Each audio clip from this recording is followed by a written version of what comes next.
मंत्री जी कहते हैं कि साल 2021-22 में बुजुर्गों को रेलवे यात्रा में छूट न देने से 3400 करोड़ का फायदा हुआ है।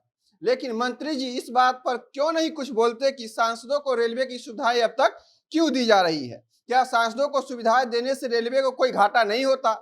जब आप जानेंगे कि मौजूदा सांसद या पूर्व सांसद को अपने परिवार के साथ ट्रेन में जाने से क्या क्या सुविधाएं मिलती है और इस कारण से सरकार को हर साल कितना घाटा होता है, तो आप हैरान हो जाएंगे।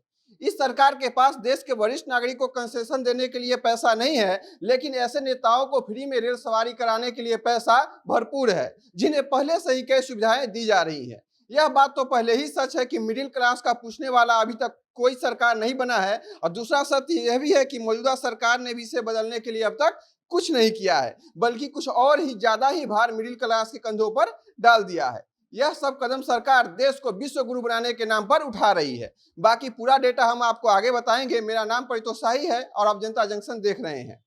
सोचिए कि वरिष्ठ नागरिक का खर्चा उठाना इस सरकार के लिए इतना महंगा पड़ रहा है कि रेल यात्रा में मिलने वाला कंसेशन भी उनसे छीन लिया गया है। विश्व गुरु बनाने के नाम पर मोदी जी कुछ भी किए जा रहे हैं। सरकार जब अग्निवीर स्कीम लाई थी तो उस समय यह तर्क दिया जा रहा था कि हम अपने कुल बजट का लगभग 67% पेंशन में ही खर्च कर देते हैं। यानी कि अगर 3 लाख करोड़ के करीब पूरा बजट है तो उसका लगभग 200 करोड़ हम पेंशन में ही दे देते हैं। तो हम सेना को आधुनिक कैसे बनाएंगे, हम आधुनिक हथियार कैसे खरीदेंगे? चलिए मान लेते हैं उनका यह बात कि सरकार का यह तर्क सही है कि सेना को आधुनिक बनाने के लिए बहुत पैसे लगेंगे, लेकिन क्या देश के बुजुर्ग नागरिक के लिए साल भर में कंसेशन देने के लिए सरकार के पास 1400 से 1500 करोड़ रुपए नहीं है? मंत्री जी इतने पढ़े लिखे हैं, उनके द्वारा दिया गया यह तर्क समझ से परे है कि इतने बड़े देश में यहाँ के वरिष्ठ नागरिक को कंसेशन के लिए सरकार के पास पैसे नहीं है। यह बेहद बचकाना और बेतुका एक्सक्यूज लगता है। इनमें से न जाने कितने लोग ऐसे हैं जिन्होंने देश के लिए बहुत सारा योगदान दिया है, देश की तरक्की में अपना जीवन खपाया होगा, उनके लिए सरकार के पास कंसेशन के लिए पैसे नहीं है। इतनी बेशर्मी ठीक नहीं है साहब। मैं बेशर्मी इसलिए कह रहा हूं कि कोविड से पहले 58 साल से ऊपर की महिला को रेल टिकट में 50% और 60 साल से ऊपर के पुरुष को 40% की छूट मिलती थी, लेकिन महामारी के दौरान इन सुविधाओं को बंद कर दी गई थी, जिसे अब हमेशा के लिए बंद करने का निर्णय ले लिया गया है।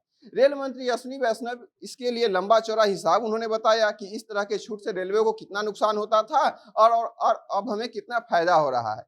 लेकिन इन सांसदों को रेलवे की सुविधा अब तक क्यों दी जा रही है? क्या इन्हें खाने पर आफत है? क्या इन्हें 2 वक्त की रोटी नहीं मिल पा रही है? इनके सुविधाओं को बंद क्यों नहीं किया जा रहा है? इस पर रेल मंत्री ने कुछ एक शब्द नहीं बोला। लेकिन एक सांसद को क्या क्या सुविधाएं मिलती है, इससे रेलवे को कितना घाटा होता है, इसका पूरा हिसाब हम आपको बताते हैं। मौजूदा सांसद को अपनी पत्नी या पति के साथ फर्स्ट क्लास एसी में मुफ्त यात्रा की सुविधा मिलती है। यही नहीं, पूर्व सांसद को भी ऐसी सुविधा दी जाती है।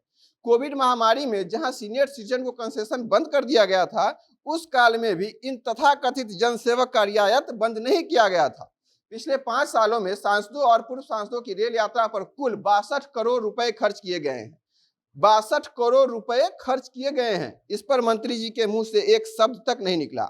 यह बात अलग है कि इन सांसदों के खर्च का निर्वहन केंद्र सरकार करती है, लेकिन केंद्र सरकार भी हम आप जैसे आम जनता के टैक्स लेकर ही इन पर लुटाती है।